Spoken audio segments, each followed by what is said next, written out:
Sauf qu'en arrivant sur place, j'enfile ma robe et là, je me suis dit, c'est bon, c'est foutu. Alors nous sommes en 1997, j'ai 18 ans. C'est pas mon premier concours de beauté, mais en tout cas c'est l'étape finale pour accéder au concours Miss France. Il est à peu près 16h, tout le monde est dans le bus, maman a fait des sandwichs. On a loué un bus pour partir avec tout le comité de soutien, parce que ce sont les votes de la salle qui comptent le soir de l'élection. Tous les potes sont dans le bus pendant que moi je suis déjà à Saint-Géréon. Je suis en train de me préparer pour cette élection. Je suis arrivée avec mon petit chignon. Je porte la robe que maman a passé des heures à me faire à la maison, jupe bleu marine, je me souviens en velours, et elle m'avait fait un bustier bleu et or, un truc fantastique. Sauf qu'en arrivant sur place, j'enfile ma robe et là je vois que Maude Garnier, je me souviens de tous les prénoms, Maude, a exactement la même couleur. Alors on n'avait pas la même forme, mais en tout cas elle avait le même haut et je crois le même bas, enfin en tout cas c'était très proche. Ah, je me suis dit, c'est bon, c'est foutu. C'est foutu.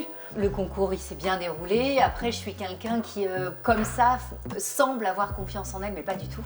Donc, j'étais derrière, j'avais le trouillomètre à 0. Et c'est la grosse soirée, l'ambiance est là. Et je croise les doigts parce que si je gagne cette finale régionale, je pars à Miss France. Sauf que je ne vais pas gagner la finale régionale, je ne vais pas partir à Miss France, je vais arriver première dauphine. Alors dans le souvenir de maman, en fait on était arrivé ex-aequo avec Carole Parfait. Mais à l'époque, en fait, dans le règlement Miss France, en cas d'ex-aequo, c'est la plus grande qui gagnait. Et Carole Parfait faisait 1m74, donc voilà, donc elle est partie en Martinique. Cette deuxième place, elle est atroce.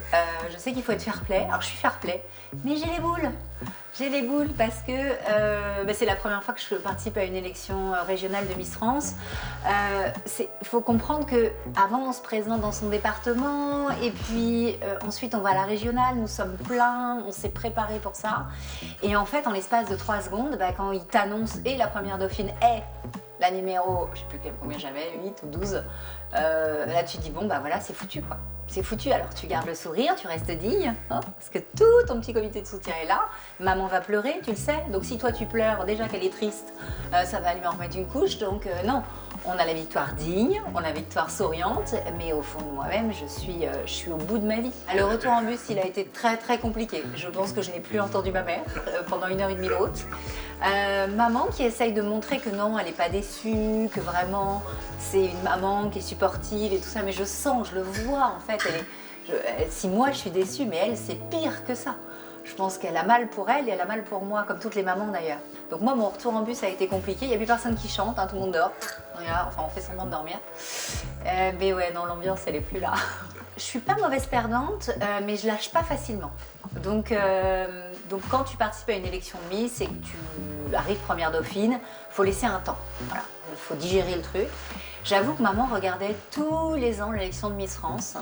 Et un soir, je suis en discothèque, pour tout vous dire, et maman m'appelle, il doit être minuit et demi, elle m'appelle, elle me dit, j'allais rentrer en discothèque, elle me dit, est-ce que t'es devant Miss France? Je dis, non, là, non, pas vraiment. Et elle me dit, est-ce que tu as vu que l'une des dauphines d'Élodie Gossuin est une candidate qui s'est présentée à ton époque? Et elle me dit, non mais vraiment, il faut que tu réessayes, il faut pas que tu restes sur un échec.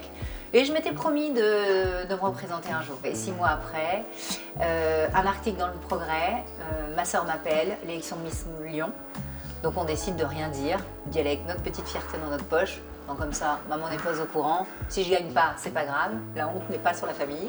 Et c'est comme ça que je replonge et que je me représente.